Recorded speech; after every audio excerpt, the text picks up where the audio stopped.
ഒന്ന്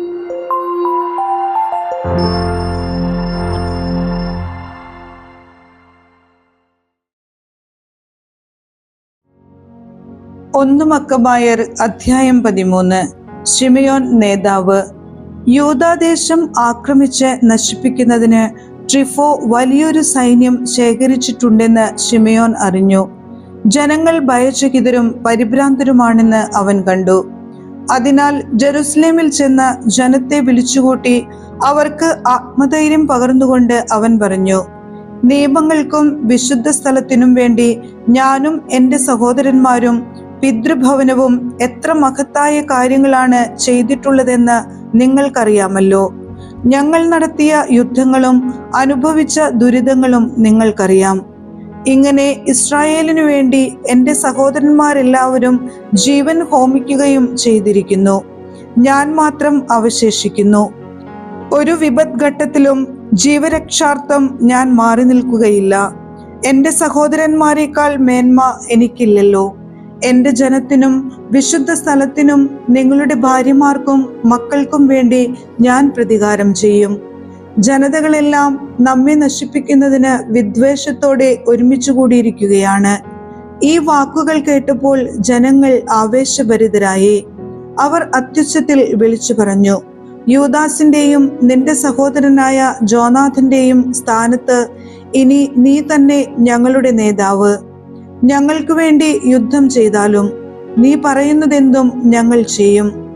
യോദ്ധാക്കളെ എല്ലാവരെയും അവൻ വിളിച്ചുകൂട്ടുകയും ജെറുസലേം മതിലിന്റെ പണി തിടുക്കത്തിൽ പൂർത്തിയാക്കുകയും അതിനെ എല്ലാ വശങ്ങളിലും സുരക്ഷിതമാക്കുകയും ചെയ്തു.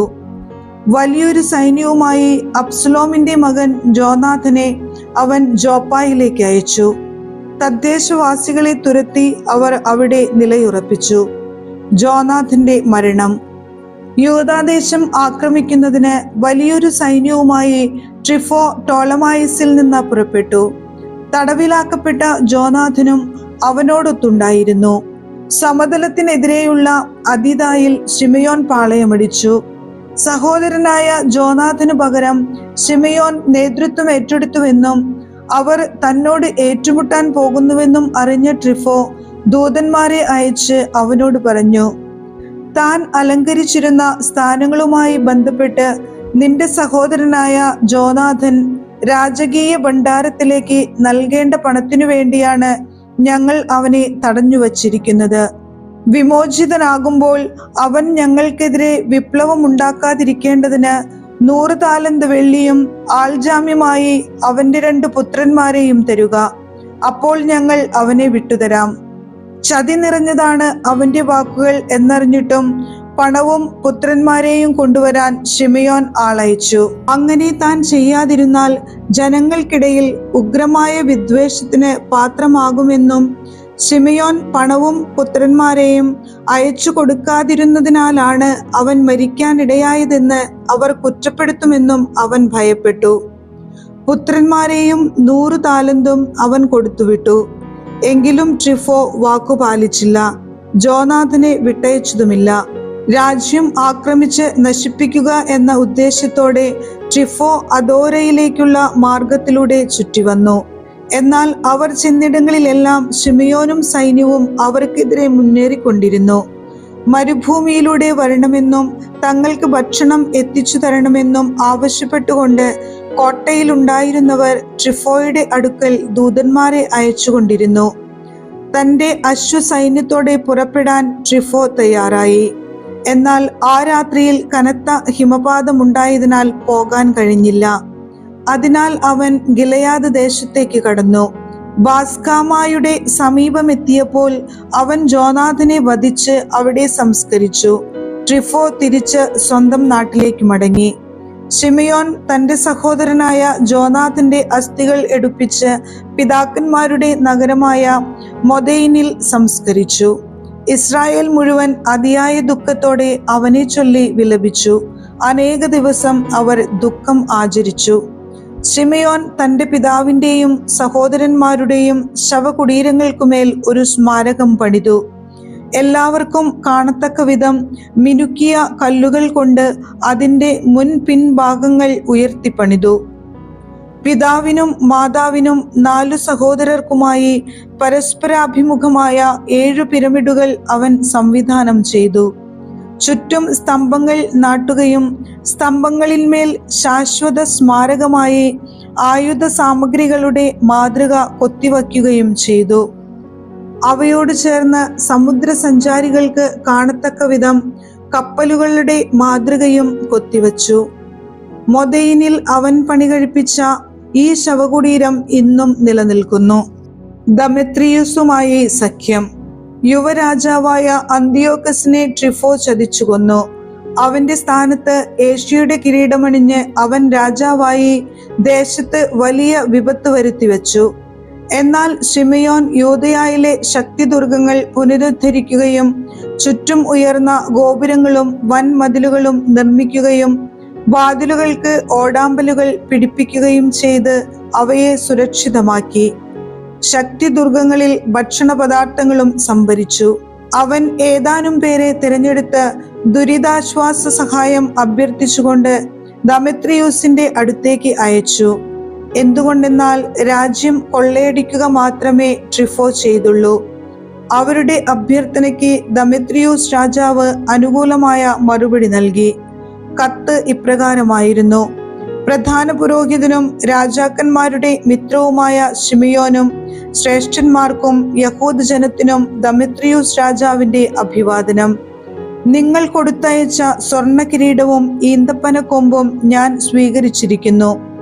നിങ്ങളുമായി ശാശ്വത സമാധാനം സ്ഥാപിക്കാൻ വേണ്ടി കപ്പത്തിൽ നിന്ന് നിങ്ങൾക്ക് ഇളവ് നൽകേണ്ടതിന് ഞങ്ങളുടെ സേവകർക്ക് എഴുതാൻ ഞങ്ങൾ തയ്യാറാണ്. നിങ്ങൾക്ക് അനുവദിച്ചിട്ടുള്ള ആനുകൂല്യങ്ങളൊക്കെ പ്രാബല്യത്തിൽ തുടരും. നിങ്ങൾ നിർമ്മിച്ച ശക്തിദുർഗങ്ങൾ നിങ്ങളുടെ അധീനതയിൽ തന്നെ ഇരിക്കും.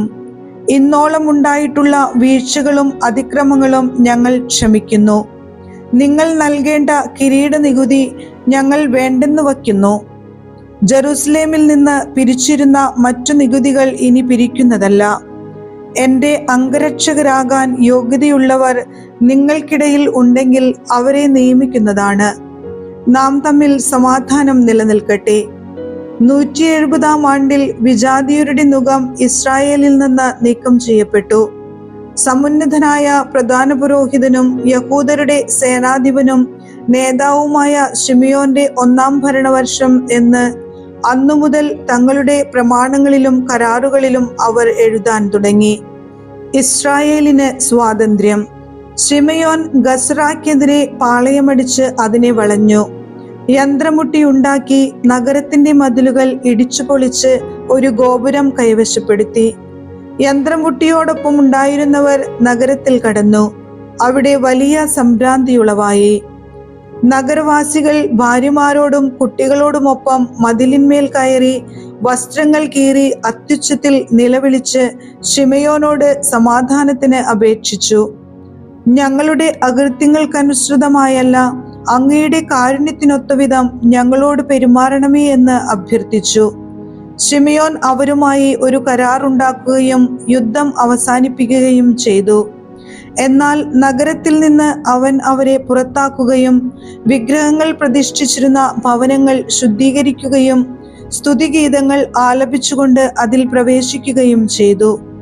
അവൻ അതിലെ അശുദ്ധികളൊക്കെ നീക്കി നിയമം പാലിക്കുന്നവരെ അവിടെ വസിപ്പിച്ചു. അതിന്റെ കോട്ടകൾ ബലപ്പെടുത്തുകയും തനിക്കായി അവിടെ ഒരു ഭവനം പണിയുകയും ചെയ്തു.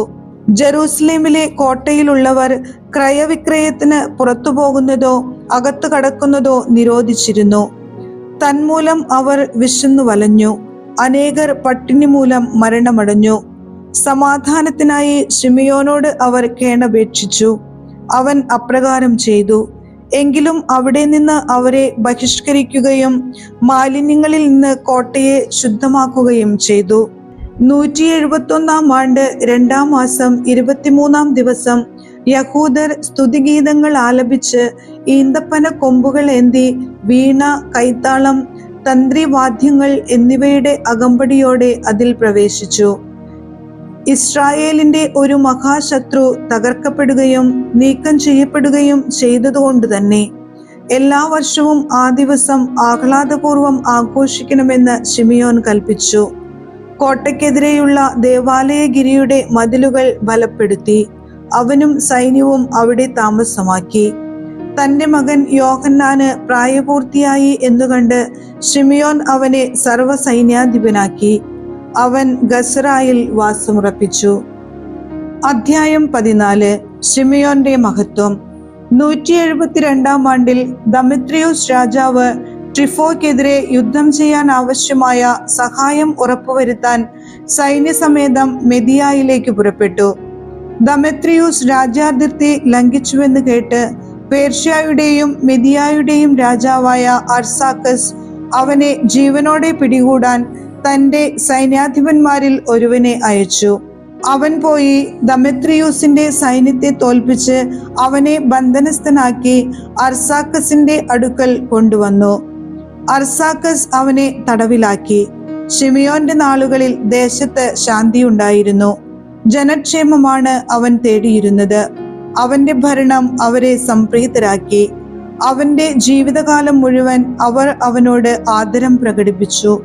ജോപ്പായെ തുറമുഖമാക്കുകയും ദ്വീപുകളിലേക്ക് മാർഗം തുറക്കുകയും ചെയ്തുകൊണ്ട് അവൻ തന്റെ മഹത്വത്തിന് മകുടം ചാർത്തി. അവൻ രാജ്യാതിർത്തികൾ വിസ്തൃതമാക്കുകയും രാജ്യം പൂർണ്ണ നിയന്ത്രണത്തിൽ വരുത്തുകയും ചെയ്തു. അവൻ അസംഖ്യം തടവുകാരെ സമ്പാദിച്ചു. ഗസറായും ബേത്സൂറും കോട്ടയും അവൻ തന്റെ ഭരണത്തിൻ കീഴിലാക്കുകയും അവിടെ നിന്ന് മ്ലേച്ഛതകൾ നീക്കിക്കളയുകയും ചെയ്തു. അവനെ എതിർക്കാൻ ആരും ഉണ്ടായില്ല. സമാധാനത്തോടെ അവർ നിലം ഉഴുതു.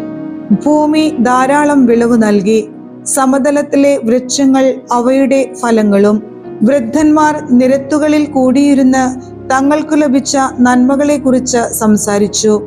യുവാക്കൾ പ്രൗഢവും യുദ്ധോചിതവുമായ വസ്ത്രങ്ങൾ അണിഞ്ഞു.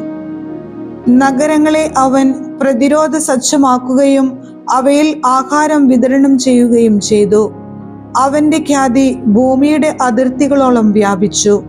അവൻ ദേശത്ത് സമാധാനം സ്ഥാപിച്ചതിനാൽ ഇസ്രായേൽ അത്യധികം ആഹ്ലാദിച്ചു. ഓരോരുത്തരും താന്താങ്ങളുടെ മുന്തിരിത്തോപ്പിലും അത്തിമരങ്ങളുടെ ചുവട്ടിലും ഇരുന്നു. അവരെ ഭയപ്പെടുത്താൻ ആരുമുണ്ടായിരുന്നില്ല. അവർക്കെതിരെ പടവെട്ടാൻ ദേശത്താരും അവശേഷിച്ചില്ല. അന്നാളുകളിൽ രാജാക്കന്മാർ തകർക്കപ്പെട്ടിരുന്നു. അവൻ ജനത്തിലെ എളിയവർക്ക് സംരക്ഷണം നൽകി. നിയമപാലനത്തിൽ ശ്രദ്ധിക്കുകയും നിയമനിഷേധകരെയും ദുഷ്ടന്മാരെയും നശിപ്പിക്കുകയും ചെയ്തു. അവൻ ദേവാലയത്തിന്റെ പ്രൗഢി വർദ്ധിപ്പിക്കുകയും വിശുദ്ധ സ്ഥലത്തെ പാത്രങ്ങളുടെ എണ്ണം കൂട്ടുകയും ചെയ്തു. സ്പാർത്തായും റോമായുമായി സഖ്യം പുതുക്കുന്നു. ജോനാഥന്റെ മരണവാർത്ത റോമായിലും സ്പാർത്തായിലും എത്തി. അവർ അഗാധമായി ദുഃഖിച്ചു. ജോനാഥന്റെ സ്ഥാനത്ത് അവന്റെ സഹോദരൻ ശിമയോൻ പ്രധാന പുരോഹിതനായി എന്നും രാജ്യവും അതിലെ നഗരങ്ങളും അവന്റെ അധീനതയിലാണെന്നും അവരറിഞ്ഞു. അവന്റെ സഹോദരന്മാരായ യൂദാസും ജോനാഥനുമായി ഉണ്ടായിരുന്ന സൗഹൃദവും സഖ്യവും ശിമയോനുമായി പുതുക്കിക്കൊണ്ട് അവർ പിച്ചള ഫലകത്തിൽ അവൻ എഴുതി. ഇത് ജെറൂസലേമിലെ സമൂഹത്തിന്റെ മുൻപാകെ വായിക്കപ്പെട്ടു.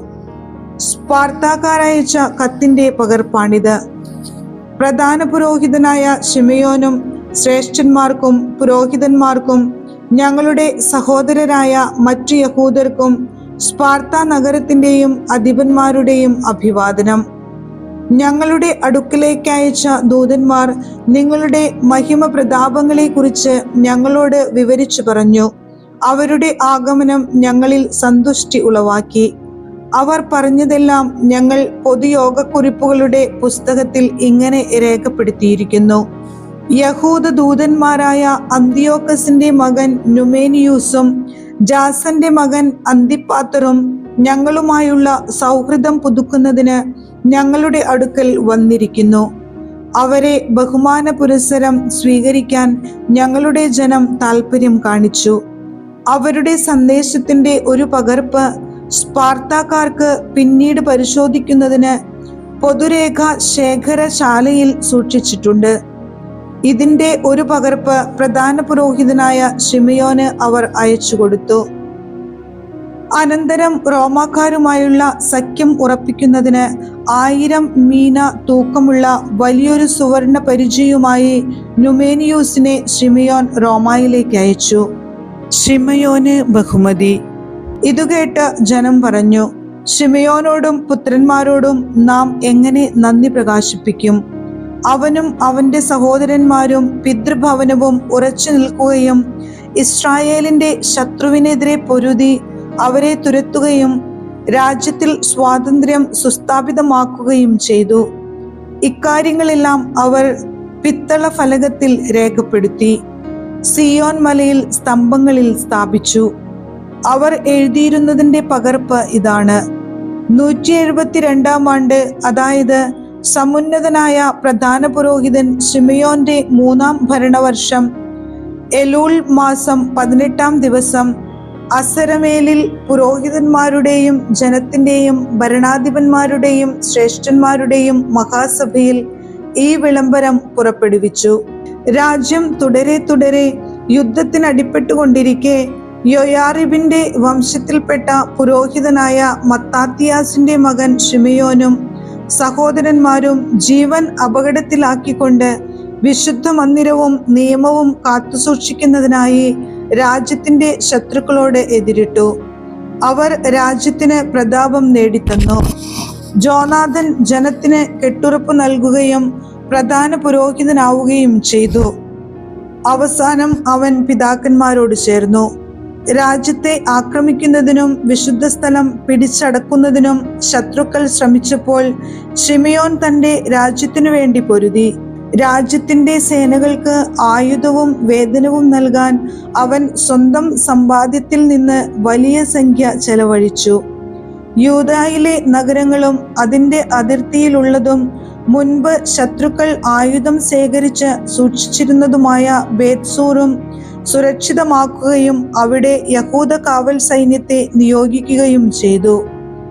അവൻ കടൽ തീരത്തുള്ള ജോപ്പായും അസോത്തൂസിന്റെ അതിർത്തിയിലുള്ള മുൻപ് ശത്രുക്കൾ അധിവസിച്ചിരുന്നതുമായ ഗസ്രായും സുരക്ഷിതമാക്കി. അവിടെ യഹൂദരെ പാർപ്പിക്കുകയും നഗരങ്ങളുടെ പുനരുദ്ധാരണത്തിന് ആവശ്യമായതെല്ലാം അവർക്ക് നൽകുകയും ചെയ്തു. ശിമയോന്റെ വിശ്വസ്തതയും രാജ്യത്തിന് അവൻ നേടിക്കൊടുക്കാൻ ഉറച്ച പ്രതാപവും ജനം മനസ്സിലാക്കി. അവന്റെ ചെയ്തികളും അവൻ ജനത്തോട് പുലർത്തിയ നീതിയും വിശ്വസ്തതയും കണക്കിലെടുത്തും എല്ലാവിധത്തിലും ജനത്തെ പ്രതാപത്തിലേക്ക് നയിക്കുന്നതിന് അവൻ നടത്തിയ പരിശ്രമങ്ങളെ പരിഗണിച്ചും അവർ അവനെ തങ്ങളുടെ നേതാവും പുരോഹിതനുമാക്കി. അവന്റെ നേതൃത്വത്തിൽ ജനത്തിന് ഉത്കർഷമുണ്ടായി. അവൻ വിജാതിയരെ രാജ്യത്തു നിന്ന് തുരത്തി. അതുപോലെ ജെറൂസലേമിൽ ദാവീദിന്റെ നഗരത്തിൽ തങ്ങൾക്കായി കോട്ട കെട്ടുകയും അതിൽ നിന്ന് പുറത്തു വന്ന് വിശുദ്ധ സ്ഥലത്തിന്റെ പരിസരങ്ങൾ അശുദ്ധമാക്കുകയും അതിന്റെ വിശുദ്ധിക്ക് ഭംഗം വരുത്തുകയും ചെയ്തിരുന്നവരെ അവൻ ഓടിച്ചു. അവൻ അവിടെ യഹൂദരെ പാർപ്പിക്കുകയും രാജ്യത്തിന്റെയും നഗരത്തിന്റെയും സുരക്ഷിതത്വത്തിനു വേണ്ടി അതിനെ സുശക്തമാക്കുകയും ജെറൂസലേമിന്റെ മതിലുകൾക്ക് ഉയരം കൂട്ടുകയും ചെയ്തു. ഇതിന്റെ വെളിച്ചത്തിൽ ദമെത്രിയൂസ് രാജാവ് അവനെ പ്രധാന പുരോഹിതനായി സ്ഥിരപ്പെടുത്തി. അവനെ രാജ്യമിത്രങ്ങളിൽ ഒരുവനാക്കുകയും അവന് വലിയ ബഹുമതികൾ നൽകുകയും ചെയ്തു. എന്തുകൊണ്ടെന്നാൽ റോമാക്കാർ യഹൂദരെ സുഹൃത്തുക്കളും സഖ്യകക്ഷികളും സഹോദരരുമായി പരിഗണിച്ചിരുന്നുവെന്നും ശിമയോന്റെ ദൂതന്മാരെ അവർ ബഹുമാന പുരസ്സരം സ്വീകരിച്ചുവെന്നും അവൻ കേട്ടിരുന്നു. വിശ്വസനീയമായ ഒരു പ്രവാചകന്റെ ആവിർഭാവം വരെ ശിമയോൻ നേതാവും പ്രധാന പുരോഹിതനും ആയിരിക്കട്ടെ എന്ന് യഹൂദരും പുരോഹിതരും തീരുമാനിച്ചു. അവൻ അവരുടെ ഭരണാധികാരിയായിരിക്കുകയും വിശുദ്ധ സ്ഥലത്തിന്റെ ചുമതല വഹിക്കുകയും ചെയ്യേണ്ടിയിരുന്നു. അതിലെ ശുശ്രൂഷകൾക്കും രാജ്യത്തിന്റെയും ആയുധങ്ങളുടെയും ശക്തിദുർഗങ്ങളുടെയും മേൽ നോട്ടത്തിനും ആളുകളെ നിയമിക്കേണ്ടതും അവനായിരുന്നു. സകലരും അവനെ അനുസരിക്കണം. രാജ്യത്ത് എഴുതപ്പെടുന്ന കരാറുകളെല്ലാം അവന്റെ നാമത്തിലായിരിക്കണം. അവൻ രാജകീയ വസ്ത്രം ധരിക്കുകയും സ്വർണ്ണാഭരണം അണിയുകയും വേണം. ജനങ്ങളിലോ പുരോഹിതന്മാരിലോ ആരും ഈ തീരുമാനങ്ങളിലൊന്നും അസാധുവാക്കുകയോ അവന്റെ വാക്കുകൾ ധിക്കരിക്കുകയോ അവന്റെ അനുവാദം കൂടാതെ രാജ്യത്ത് സമ്മേളനങ്ങൾ വിളിച്ചുകൂട്ടുകയോ രാജകീയ വസ്ത്രം ധരിക്കുകയോ സ്വർണക്കൊളുത്ത് അണിയുകയോ ചെയ്യാൻ പാടില്ല. ഈ തീരുമാനത്തിനെതിരെ പ്രവർത്തിക്കുകയോ അവയിൽ ഏതെങ്കിലും ഒന്ന് അസാധുവാക്കുകയോ ചെയ്യുന്നവൻ ശിക്ഷാർഹനായിരിക്കും. ഈ തീരുമാനങ്ങൾക്കനുസൃതമായി പ്രവർത്തിക്കാനുള്ള അവകാശം ശിമെയോന് നൽകുന്നതിന് ജനം സമ്മതിച്ചു. പ്രധാന പുരോഹിതനും യഹൂദജനത്തിന്റെയും പുരോഹിതന്മാരുടെയും അധിപനും സംരക്ഷകനുമായിരിക്കാമെന്ന് ശിമെയോൻ ഏറ്റു. ഈ കൽപ്പന പിത്തളത്തകിടിൽ ആലേഖനം ചെയ്ത് ദേവാലയത്തിന്റെ പരിസരത്ത് ശ്രദ്ധേയമായ ഒരു സ്ഥലത്ത് സ്ഥാപിക്കാൻ അവർ നിർദ്ദേശം നൽകി. ശിമെയോനും പുത്രന്മാർക്കും ലഭ്യമാകേണ്ടതിന് അതിന്റെ ഒരു പകർപ്പ് ഭണ്ഡാരത്തിൽ സൂക്ഷിക്കാൻ അവർ ആജ്ഞാപിച്ചു. അധ്യായം 15. അന്തിയോക്കസുമായി സഖ്യം. ദമത്രിയൂസ് രാജാവിന്റെ പുത്രനായ അന്തിയോക്കസ് പുരോഹിതനും യഹൂദരുടെ അധിപനുമായ ശിമെയോനും യഹൂദ ജനത്തിനുമായി സമുദ്രദ്വീപുകളിൽ നിന്ന് ഒരു കത്തയച്ചു. അതിന്റെ ഉള്ളടക്കം ഇതാണ്: പ്രധാന പുരോഹിതനും അധിപനുമായ ശിമെയോനും യഹൂദ ജനത്തിനും അന്തിയോക്കസ് രാജാവിന്റെ അഭിവാദനം. ചില രാജ്യദ്രോഹികൾ ഞങ്ങളുടെ പിതാക്കന്മാരുടെ രാജ്യം പിടിച്ചടക്കിയിരിക്കുന്നു. അതിന്മേലുള്ള എൻ്റെ അവകാശം സ്ഥാപിച്ച് രാജ്യം പൂർവ്വസ്ഥിതിയിലാക്കാൻ ഞാൻ ഉദ്ദേശിക്കുന്നു. അതിനുവേണ്ടി ഞാൻ വലിയ ഒരു കൂലിപ്പട്ടാളം ശേഖരിക്കുകയും പടക്കോപ്പുകൾ സജ്ജമാക്കുകയും ചെയ്തിട്ടുണ്ട്. ഞങ്ങളുടെ രാജ്യം നശിപ്പിക്കുകയും അതിലെ പല നഗരങ്ങളും ശൂന്യമാക്കുകയും ചെയ്ത അവർക്കെതിരെ പൊരുതുന്നതിന് എൻ്റെ രാജ്യത്ത് എത്താൻ ഞാൻ തീരുമാനിച്ചിരിക്കുന്നു. എനിക്ക് മുൻപുള്ള രാജാക്കന്മാർ നിങ്ങൾക്ക് അനുവദിച്ചു തന്ന എല്ലാ നികുതി ഇളവുകളും ഞാൻ സ്ഥിരീകരിക്കുന്നു. അവർ നിങ്ങളെ ഒഴിവാക്കിയിരുന്ന മറ്റെല്ലാ കടങ്ങളിലും നിന്ന് ഞാനും നിങ്ങളെ ഒഴിവാക്കുന്നു. നിങ്ങളുടെ രാജ്യത്തിനു വേണ്ട പണം സ്വന്തം കമ്മട്ടത്തിൽ അടിച്ചിറക്കാൻ ഞാൻ അനുവദിക്കുന്നു. ജെറൂസലേമിനും വിശുദ്ധ സ്ഥലത്തിനും ഞാൻ സ്വാതന്ത്ര്യം തരുന്നു. നിങ്ങൾ സജ്ജീകരിച്ചിട്ടുള്ള ആയുധങ്ങളും നിങ്ങൾ പണിതീർത്ത് കൈവശം വച്ചിട്ടുള്ള കോട്ടകളും നിങ്ങൾക്കു തന്നെ ആയിരിക്കും. രാജഭണ്ഡാരത്തിലേക്ക് നിങ്ങൾ കൊടുത്തു വീട്ടേണ്ട കടങ്ങളും ഭാവിയിൽ ഉണ്ടായേക്കാവുന്ന അത്തരം കടങ്ങളും ഇതിനാൽ എന്നേക്കുമായി ഒഴിവാക്കുന്നു. ഞങ്ങൾ രാജ്യത്തിന്റെ നിയന്ത്രണം വീണ്ടെടുത്തു കഴിയുമ്പോൾ നിങ്ങളുടെ മഹത്വം ഭൂമിയിലെങ്ങും വെളിപ്പെടേണ്ടതിന് നിന്റെയും നിന്റെ ജനത്തിന്റെയും ദേവാലയത്തിന്റെയും മേൽ ഞങ്ങൾ വലിയ ബഹുമതികൾ ചൊരിയും. 174 ആണ്ടിൽ അന്തിയോക്കസ് തന്റെ പിതാക്കന്മാരുടെ ദേശത്ത് എത്തി അതിനെ ആക്രമിച്ചു. സേനകൾ അവനോട് ചേർന്നു. വളരെ കുറച്ചുപേർ മാത്രമേ ട്രിഫോയോടൊത്ത് നിന്നുള്ളൂ. അന്തിയോക്കസ് അവനെ പിന്തുടർന്നു. അവൻ പലായനം ചെയ്ത് സമുദ്രതീരത്തുള്ള ദോറിലെത്തി. സൈന്യം കൂറുമാറിയെന്നും തനിക്ക് വിപത്തു സംഭവിക്കാൻ പോകുന്നുവെന്നും അവൻ അറിഞ്ഞിരുന്നു. അന്തിയോക്കസ് ദോറിനെതിരെ പാളയമടിച്ചു. അവനോടൊപ്പം 120,000 യോദ്ധാക്കളും 8,000 കുതിരപ്പടയാളികളും ഉണ്ടായിരുന്നു. അവൻ നഗരം വളഞ്ഞു. കടലിൽ നിന്ന് കപ്പലുകളും യുദ്ധത്തിൽ ഏർപ്പെട്ടു. അങ്ങനെ കരയിലും കടലിലും നിന്ന് അവൻ നഗരത്തിന്റെ മേൽ സമ്മർദ്ദം ചെലുത്തി. അകത്തു കടക്കാനോ പുറത്തു പോകാനോ ആരെയും അനുവദിച്ചില്ല. ലൂസിയൂസിന്റെ കത്ത്. രാജാക്കന്മാർക്കും രാജ്യങ്ങൾക്കുമുള്ള കത്തുകളുമായി നുമേനിയൂസും സംഘവും റോമായിൽ നിന്ന് എത്തി. അതിൽ ഇങ്ങനെ എഴുതിയിരുന്നു: ടോളമി രാജാവിന് റോമാ സ്ഥാനപതിയായ ലൂസിയൂസിന്റെ അഭിവാദനം. ഞങ്ങളുടെ സുഹൃത്തുക്കളും സഖ്യകക്ഷികളുമായ യഹൂദരുടെ ദൂതന്മാർ ഞങ്ങളുടെ പൂർവ്വ സൗഹൃദവും സഖ്യവും നവീകരിക്കാൻ വന്നിരുന്നു. പ്രധാന പുരോഹിതനായ ശിമെയോനും യഹൂദ ജനവുമാണ് അവരെ അയച്ചത്. 1000 മീന തൂക്കമുള്ള ഒരു സുവർണ പരിച അവർ കൊണ്ടുവന്നു. അവരെ ഉപദ്രവിക്കുകയോ അവർക്കും അവരുടെ നഗരങ്ങൾക്കും രാജ്യത്തിനും എതിരെ യുദ്ധം ചെയ്യുകയോ അവരോട് യുദ്ധം ചെയ്യുന്നവരുമായി സഖ്യമുണ്ടാക്കുകയോ അരുതെന്ന് രാജാക്കന്മാർക്കും രാജ്യങ്ങൾക്കും എഴുതാൻ ഞങ്ങൾ തീരുമാനിച്ചിരിക്കുന്നു. അവരിൽ നിന്ന് സ്വർണപരിച സ്വീകരിക്കുക ഉചിതമെന്നും ഞങ്ങൾക്ക് തോന്നി. ആകയാൽ ഏതെങ്കിലും രാജ്യദ്രോഹികൾ അവരുടെ ദേശത്തു നിന്ന് നിങ്ങളുടെ അടുത്തേക്ക് പലായനം ചെയ്തിട്ടുണ്ടെങ്കിൽ അവരെ പ്രധാന പുരോഹിതനായ ശിമയോന് കൈമാറുക.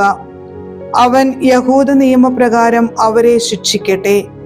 ഇതേ വിവരങ്ങൾ തന്നെ ദമത്രിയൂസ് രാജാവിനും അത്താലൂസിനും അരിയാറാത്തസിനും അർസാക്കെസിനും സ്ഥാനപതി എഴുതി. സംസാമെസ്, Sparta, ദേലോസ്, മിൻദോസ്, സിസിയോൻ, കാരിയ, Samos, പാംഫീലിയ, Lisiya, ഹലിക്കാർനാസൂസ്, റോദേസ്, ഫസേലിസ്, cos, സീദെ, അരാദൂസ്, ഗോർത്തീന, സ്നിദൂസ്, Cyprus, കിരേനെ തുടങ്ങി എല്ലാ രാജ്യങ്ങൾക്കും ഈ സന്ദേശം അയച്ചു. ഇതിന്റെ ഒരു പകർപ്പ് പ്രധാന പുരോഹിതനായ ശിമയോനും അയച്ചു കൊടുത്തു. അന്തിയോക്കസ് പിണങ്ങുന്നു.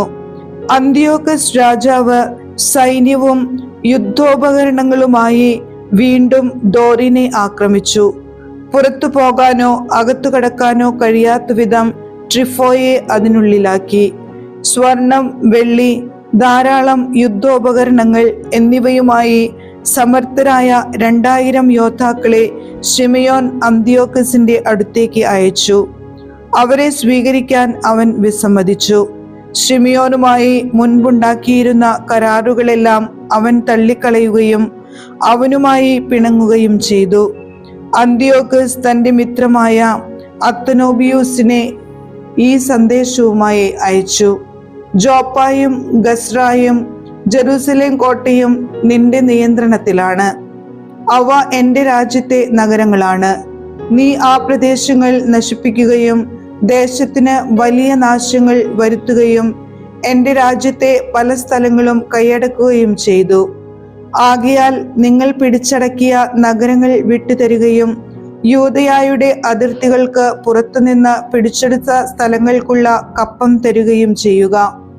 അല്ലെങ്കിൽ അവയ്ക്കു പകരം 500 താലന്ത് വെള്ളിയും നീ വരുത്തിവച്ച നഷ്ടങ്ങൾക്ക് പകരമായും നഗരങ്ങൾക്കുള്ള കപ്പമായും വേറെ 500 താലന്തും കൂടി നൽകുക. അല്ലെങ്കിൽ ഞങ്ങൾ വന്ന് നിന്നെ കീഴടക്കും. രാജമിത്രമായ അത്തനോബിയൂസ് ജെറുസലേമിലെത്തി. ശിമയോന്റെ പ്രതാപവും ഭക്ഷണമേശയ്ക്കരികെ തട്ടുതട്ടായി അടുക്കി വച്ചിരിക്കുന്ന സ്വർണ്ണ വെള്ളി പാത്രങ്ങളും അവന്റെ സമ്പൽ സമൃദ്ധിയും കണ്ട് അവൻ വിസ്മയഭരിതനായി. അവൻ രാജസന്ദേശം ശിമയോനെ അറിയിച്ചു. ശിമയോൻ ഇങ്ങനെ മറുപടി നൽകി: ശത്രുക്കൾ ഒരു കാലത്ത് അന്യായമായി പിടിച്ചെടുത്ത ഞങ്ങളുടെ പിതൃസ്വത്തല്ലാതെ അന്യദേശമോ വസ്തുവകകളോ ഞങ്ങൾ കൈവശപ്പെടുത്തിയിട്ടില്ല. ഇപ്പോൾ ഞങ്ങൾക്ക് അവസരം ലഭിച്ചിരിക്കെ പിതാക്കന്മാരുടെ അവകാശം ഞങ്ങൾ മുറുകെ പിടിക്കുകയാണ്. നിങ്ങൾ ആവശ്യപ്പെടുന്ന ജോപ്പായും ഗസ്രായും ഞങ്ങളുടെ ജനത്തിനും ദേശത്തിനും വലിയ നാശങ്ങൾ വരുത്തിയിട്ടുണ്ട്. അവയ്ക്ക് 100 താലന്ത് ഞങ്ങൾ തന്നുകൊള്ളാം. അത്തനോബിയൂസ് ഒന്നും മറുപടി പറഞ്ഞില്ല. അവൻ ക്രോധത്തോടെ മടങ്ങി. രാജസന്നിധിയിലെത്തി ഈ സന്ദേശവും ശിമയോന്റെ പ്രതാപവും താൻ കണ്ട എല്ലാ കാര്യങ്ങളും രാജാവിനെ അറിയിച്ചു. രാജാവ് അത്യധികം കുപിതനായി. ട്രിഫോ ഒരു കപ്പലിൽ കയറി ഓർത്തോസിയായിലേക്ക് രക്ഷപ്പെട്ടു.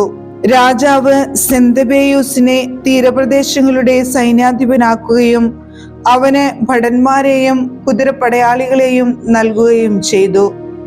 യൂദയായ്ക്കെതിരെ പാളയമടിക്കാനും കെദ്രോൻ പുനരുദ്ധരിച്ച് കവാടങ്ങൾ സുശക്തമാക്കാനും ജനത്തിനെതിരെ യുദ്ധം ചെയ്യാനും രാജാവ് അവന് കൽപ്പന നൽകി. രാജാവ് ട്രിഫോയെ അനുധാവനം ചെയ്തു. സെന്തബേയൂസ് യാമ്നിയായിലെത്തി ജനത്തെ പ്രകോപിപ്പിക്കാനും യൂദയ കയ്യേറി ആളുകളെ തടവുകാരായി പിടിച്ചു കൊല്ലാനും തുടങ്ങി. രാജകൽപ്പനയനുസരിച്ച് കെദ്രോൻ പുതുക്കി പണിയുകയും അവിടെ യൂദയായിലെ രാജവീഥികൾ കാക്കുന്നതിന് കുതിരപ്പടയാളികളെയും ഭടന്മാരെയും നിർത്തുകയും ചെയ്തു. അധ്യായം 16. സെന്തബേയൂസിന്റെ മേൽ വിജയം. യോഹന്നാൻ ഗസ്രായിൽ നിന്ന് തന്റെ പിതാവ് ശിമയോന്റെ അടുക്കിലെത്തി സെന്തബേയൂസ് പ്രവർത്തിച്ചതൊക്കെയും അറിയിച്ചു. ശിമയോൻ തൻ്റെ മൂത്ത പുത്രന്മാരായ യൂദാസിനെയും യോഹന്നാനെയും വിളിച്ച് ഇങ്ങനെ പറഞ്ഞു: ഞങ്ങളുടെ ചെറുപ്പം മുതൽ ഈ ദിവസം വരെ ഞാനും എൻ്റെ സഹോദരന്മാരും പിതൃഭവനവും ഇസ്രായേലിനു വേണ്ടി യുദ്ധം ചെയ്തു. ഞങ്ങളുടെ നേതൃത്വത്തിൽ കാര്യങ്ങൾ ഭംഗിയായി നടക്കുകയും ഞങ്ങൾ പലപ്പോഴും ഇസ്രായേലിന് മോചനം നേടിക്കൊടുക്കുകയും ചെയ്തു. ഇപ്പോൾ എനിക്ക് വയസ്സായി. ദൈവകൃപയാൽ നിങ്ങൾക്ക് പ്രായപൂർത്തി വന്നിരിക്കുന്നു. അതിനാൽ എൻ്റെയും എൻ്റെ സഹോദരന്മാരുടെയും സ്ഥാനം ഏറ്റെടുത്ത് നമ്മുടെ രാജ്യത്തിനു വേണ്ടി പൊരുതുക. സ്വർഗത്തിൽ നിന്നുള്ള സഹായം നിങ്ങൾക്കുണ്ടാകട്ടെ. യോഹന്നാൻ രാജ്യത്തു നിന്ന് 20,000 യോദ്ധാക്കളെയും കുതിരപ്പടയാളികളെയും തിരഞ്ഞെടുത്ത് സെന്തബേയൂസിനെതിരെ മുന്നേറി. രാത്രി മൊദയിനിൽ പാളയമടിച്ചു. അവർ അതിരാവിലെ എഴുന്നേറ്റ് സമതലത്തിലേക്ക് പുറപ്പെട്ടു. അപ്പോൾ ഭടന്മാരും കുതിരപ്പടയാളികളും അടങ്ങിയ ഒരു വലിയ സൈന്യം തങ്ങൾക്കെതിരെ വരുന്നത് കണ്ടു. ഇരുവർക്കുമിടയിൽ ഒരരുവി ഒഴുകിയിരുന്നു. അവനും സൈന്യവും ശത്രുവിനെതിരെ അണിനിരന്നു. അരുവി കടക്കാൻ ഭടന്മാർ ഭയപ്പെടുന്നത് കണ്ട് അവൻ ആദ്യം അത് കടന്നു. അത് കണ്ട് പിന്നാലെ അവരും അരുവി കടന്നു. തന്റെ സേനയെ വിഭജിച്ച് കുതിരപ്പടയാളികളെ അവൻ കാലാൾപ്പടയ്ക്ക് മധ്യേ നിർത്തി. കാരണം ശത്രുവിന്റെ കുതിരപ്പടയാളികൾ അസംഖ്യമായിരുന്നു. അവർ കാഹളം മുഴക്കി. സെന്തബേയൂസും സൈന്യവും പലായനം ചെയ്തു. അവരിൽ പലരും മുറിവേറ്റു വീണു. അവശേഷിച്ചവർ കോട്ടയ്ക്കുള്ളിൽ അഭയം പ്രാപിച്ചു. യോഹന്നാന്റെ സഹോദരൻ യൂദാസിന് മുറിവേറ്റു. എന്നാൽ യോഹന്നാൻ സെന്തബേയൂസിനെ അവൻ പണികഴിപ്പിച്ച കെദ്രോൻ കോട്ട വരെ പിന്തുടർന്നു. അസത്തൂസ് വയലുകളിലെ ഗോപുരങ്ങളിലും അവർ അഭയം പ്രാപിച്ചു. യോഹന്നാൻ അത് അഗ്നിക്കിരയാക്കി. ഏകദേശം 2000 പേർ മരിച്ചു വീണു. യോഹന്നാൻ സുരക്ഷിതനായി യൂദയായിലേക്ക് മടങ്ങി. ശിമയോന്റെ മരണം. അബൂബൂസിന്റെ മകൻ ടോളമി ജെറിക്കോ സമതലത്തിന്റെ അധിപനായി നിയമിക്കപ്പെട്ടു. അവന് ധാരാളം സ്വർണവും വെള്ളിയും ഉണ്ടായിരുന്നു. പ്രധാന പുരോഹിതന്റെ ജാമാതാവായിരുന്നു അവൻ. അഹങ്കാരം പൂണ്ട് രാജ്യം കൈയടക്കാൻ അവൻ തീരുമാനിച്ചു. ശിമയോനെയും പുത്രന്മാരെയും നശിപ്പിക്കാൻ അവൻ ദുരാലോചന നടത്തി. അപ്പോൾ ശിമയോൻ രാജ്യത്തെ നഗരങ്ങൾ ദർശിച്ച് അവിടുത്തെ ആവശ്യങ്ങളിൽ ശ്രദ്ധ പതിച്ചുകൊണ്ടിരുന്നു. 177 ആണ്ട് 11 മാസമായ ഷേബാത്തിൽ അവൻ പുത്രന്മാരായ മത്താത്തിയാസും യൂദാസുമൊത്ത് ജെറിക്കോയിലേക്ക് പോയി. അബൂബുസിന്റെ പുത്രൻ താൻ നിർമ്മിച്ച ദോക്ക് എന്ന ചെറിയ കോട്ടയിൽ അവരെ വഞ്ചനാപൂർവം സ്വീകരിച്ചു. അവർക്ക് വലിയൊരു വിരുന്ന് നൽകി. തന്റെ ആൾക്കാരെ അവൻ അവിടെ ഒളിപ്പിച്ചു നിർത്തിയിരുന്നു. ശിമയോനും പുത്രന്മാരും കുടിച്ചുന്മത്തരായപ്പോൾ ടോളമിയും അവന്റെ ആൾക്കാരും ആയുധങ്ങളുമായി അടുത്ത് വിരുന്നുശാലയിൽ വച്ച് ശിമയോനെയും ഇരുപുത്രന്മാരെയും ഏതാനും സേവകരെയും വധിച്ചു. അങ്ങനെ അവൻ വൻ ചതി കാണിക്കുകയും നന്മയ്ക്ക് പകരം തിന്മ പ്രവർത്തിക്കുകയും ചെയ്തു. ഈ വിവരങ്ങളെല്ലാം കാണിച്ച് ടോളമി രാജാവിന് എഴുതി. തന്റെ സഹായത്തിനായി സൈന്യങ്ങളെ അയക്കണമെന്നും നഗരങ്ങളും രാജ്യവും തനിക്ക് ഏൽപ്പിച്ചു തരണമെന്നും അവൻ അഭ്യർത്ഥിച്ചു. യോഹന്നാനെ നിഗ്രഹിക്കാൻ ഗസ്രായിലേക്ക് അവൻ ഒരു സേനാവിഭാഗത്തെ അയച്ചു. സ്വർണവും വെള്ളിയും സമ്മാനങ്ങളും സ്വീകരിക്കാൻ വരണമെന്ന് അഭ്യർത്ഥിച്ചുകൊണ്ട് അവൻ സേനാധിപന്മാർക്ക് കത്തുകൾ അയച്ചു. മറ്റൊരു വിഭാഗത്തെ ജെറൂസലേമും ദേവാലയഗിരിയും അധീനമാക്കാൻ അയച്ചു. ഗസ്രായിലുള്ള യോഹന്നാന്റെ അടുത്തേക്ക് ആരോ ഓടിച്ചെന്ന് അവന്റെ പിതാവും സഹോദരന്മാരും കൊല്ലപ്പെട്ടുവെന്നും അവനെയും വധിക്കാൻ ടോളമി ആളയച്ചിരിക്കുന്നുവെന്നും അറിയിച്ചു. ഇതുകേട്ട് അവൻ സ്തബ്ധനായി. തന്നെ നശിപ്പിക്കാൻ വന്നവരെ അവൻ പിടികൂടി വധിച്ചു. തന്നെ വധിക്കാനാണ് അവർ വന്നിരുന്നതെന്ന് അവന് അറിവ് കിട്ടിയിരുന്നല്ലോ.